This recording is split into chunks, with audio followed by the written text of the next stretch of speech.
Picture this. You are sitting in a 17th century chapel. It is, it's dead quiet. Right, just total silence. Yeah, total silence. People are kneeling in prayer, heads bowed. You've got that heavy smell of incense just hanging in the air. The classic setting. Exactly. And suddenly this Franciscan friar, a guy named Joseph of Cupertino, he just lifts off the floor. Oh, wow. And he doesn't just, hover for a frantic second and fall back down. No, he floats high in the air for over an hour. Which is just wild to think about. And according to the historical records we have, this wasn't some isolated anomaly either. Really? It happened more than once. Oh, yeah. The texts claim he did this on multiple occasions, and often in front of these completely stunned crowds. Okay, let's unpack this. Because, what do you even do with a historical record that treats impossible physics as, well, everyday facts? It's a great question. Right. So in today's deep dive, we are looking at an encyclopedic stack of accounts detailing the levitation of holy figures.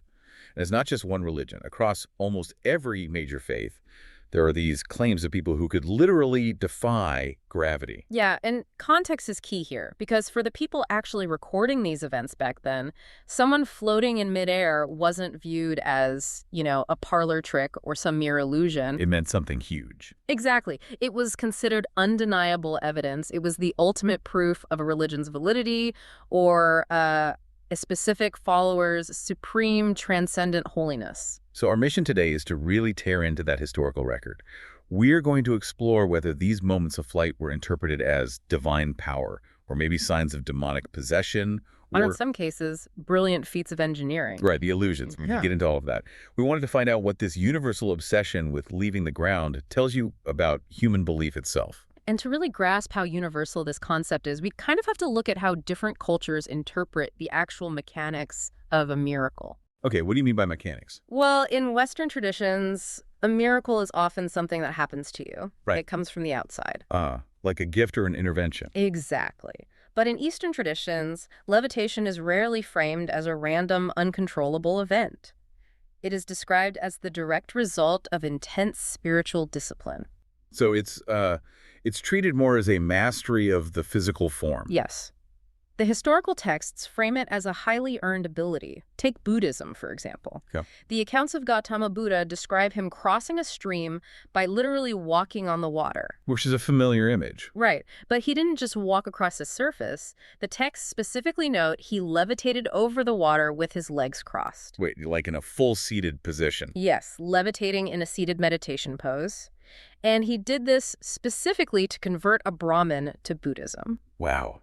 The imagery there is so potent. He's not swimming. He's not, building a bridge. He is demonstrating such total command over the natural world that he can just glide over it. Yeah, he's fully in control. And he isn't the only one in those sources, right? I remember the texts mentioning Yogi Milarepa. Ah, yes. The Tibetan guru. Right. Observers said he possessed these, quote, occult powers. And he wasn't just passively bobbing in the air either. The accounts claim he could walk, rest, and even sleep in midair. See, that detail about sleeping is crucial. Why is that? Because it implies absolute conscious control over the environment. If you can sleep while levitating, it's second nature. And that theme of deliberate, practiced lightness is really foundational in Hinduism as well. Oh, yeah, the siddhis. Exactly. Mystics and gurus who achieve certain supreme spiritual powers, which are known as siddhis, they are believed to unlock the ability to levitate. And there's a whole specific vocabulary for this in Sanskrit, isn't there? There is. The overarching power is known as lagiman, which literally translates to lightness. But there's also the specific term durdurasiddhi, which translates to the frog power. The frog power. Oh my gosh, I love that. I can picture that perfectly. It's very evocative. It really is. Yeah. But, how does someone actually train to achieve the frog power? Like, what is the process? Well, our sources highlight a very detailed example of this from Paramahamsa Yogananda's famous book, Autobiography of a Yogi. He actually titles an entire chapter, The Levitating Saint. Oh, right. This is about the guy in the cave. Yep.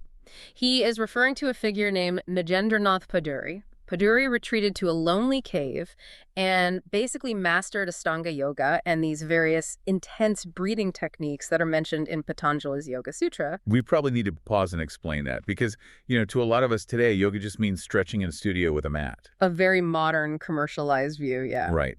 But we're talking about an ancient, incredibly rigorous path of intense physical and mental subjugation. We absolutely are.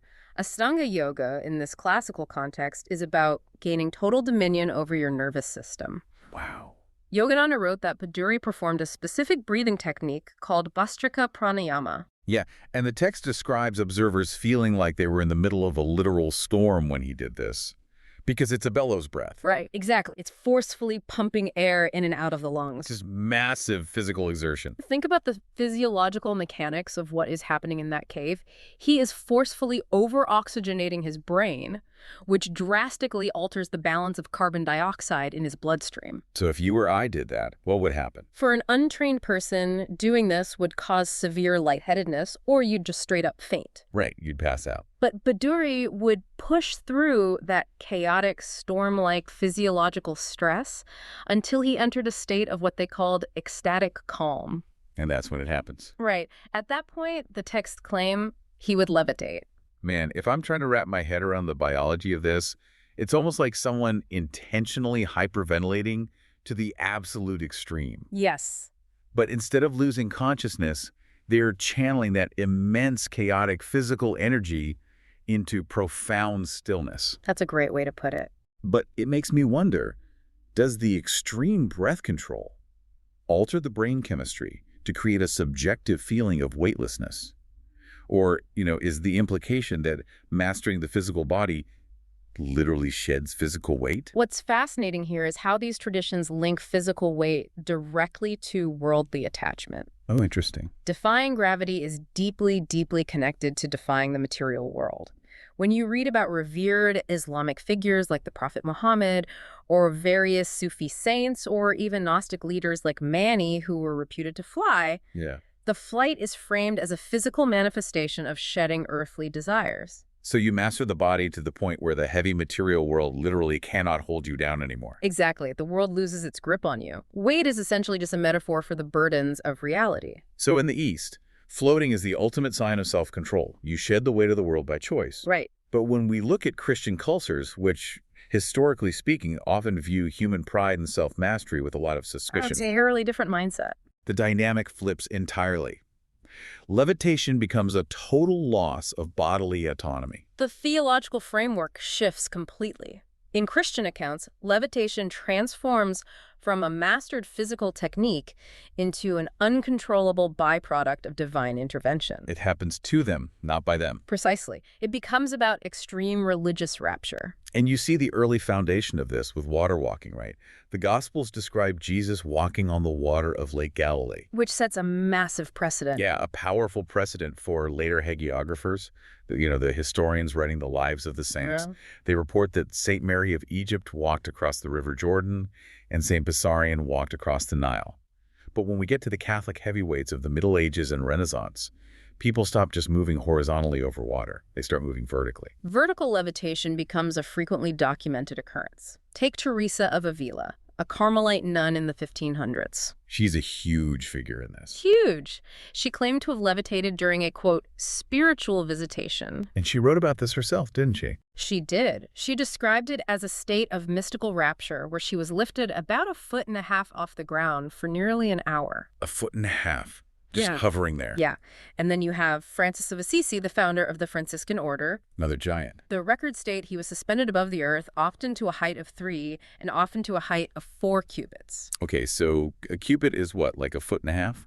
Roughly, yeah. So that's about 4 to 6 feet in the air. That's high. It's very high. Or look at the Russian Orthodox tradition with Seraphim of Sarov. His levitation was reportedly witnessed by the Russian emperor himself, Alexander I. So it wasn't just peasants or overly zealous followers making these claims. No, it wasn't treated as a myth or some poetic metaphor by the authorities of the time. It was treated as a very public, very physical event. Okay, here's where it gets really interesting to me. I cannot stop thinking about those incredibly precise measurements in the Christian sources. A number. Yes. The witnesses don't just say, oh, Francis floated into the clouds. They specifically document 3 to 4 cubits. Teresa floated exactly 1.5 feet. It's very clinical. Right. I have to wonder, were these exact numbers an early attempt to make the miraculous sound like a verifiable scientific fact? Like, did the writers know skeptics would read these accounts and doubt them, so they essentially brought out a medieval measuring tape to legitimize the miracle? That's highly likely. By quantifying the phenomenon, they were attempting to ground it in undeniable reality. It's this fascinating collision of early empirical observation and profound theology. Like science and faith trying to use the same language. Exactly. But the explanation for why this happens is the crucial distinction from the Eastern traditions we talked about. In Christianity, this isn't about the saint controlling their body. Right, there's no frog power here. No frog power. The concept is that the spirit is so intensely drawn to the heavens, so completely consumed by divine love, that the physical body simply tags along. I'm trying to picture the mechanics of that belief. It's almost like a hot air balloon. Okay, how so? Well, the physical body is the heavy wicker basket, essentially just dead weight.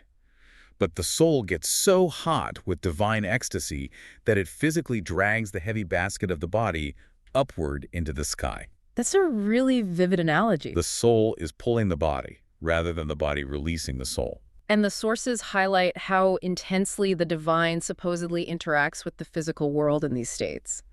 Take St. Catherine of Siena. Oh, what did she do? She was said to levitate during prayer, naturally, but the magnetism of her rapture affected objects around her. Wait, like telekinesis? Kind of. A priest claimed to have seen the Holy Communion's Eucharist wafer literally fly out of his hand and travel straight to Catherine's hand or mouth. Oh, wow. So the physical world, mass, momentum, gravity is completely bending to the spiritual gravity of the saint. Yes, but there is a precarious danger in losing control of your physical body like that. Because it's not you driving the car. Exactly. If floating upward is a sign of divine rapture, what happens when someone floats, but they aren't part of the approved religious hierarchy? This is where our deep dive takes a darker turn. The exact same physical phenomenon, someone lifting off the ground, suddenly gets viewed as terrifying or straight up evil, depending entirely on who was doing the floating and who was doing the watching. Context is everything. When church authorities couldn't control the narrative of the miracle, or if the person levitating actively challenged their authority, that lightness was rapidly reclassified. As demonic darkness. Precisely. There is a famous apocryphal text called the Acts of Peter that perfectly illustrates this. It describes a showdown in the Roman Forum between the Apostle Peter and a Gnostic named Simon Magus. Okay, walk me through that, because the visual of a magical showdown in the Roman Forum sounds like an ancient blockbuster movie. It really does. So Simon Magus was a rival figure claiming to be an incarnation of God, and part of his proof was that he could fly. So he's using levitation as his ultimate credential. Yes. So to prove his divinity to the Roman crowd, he literally levitates above the forum. Showing off. Right.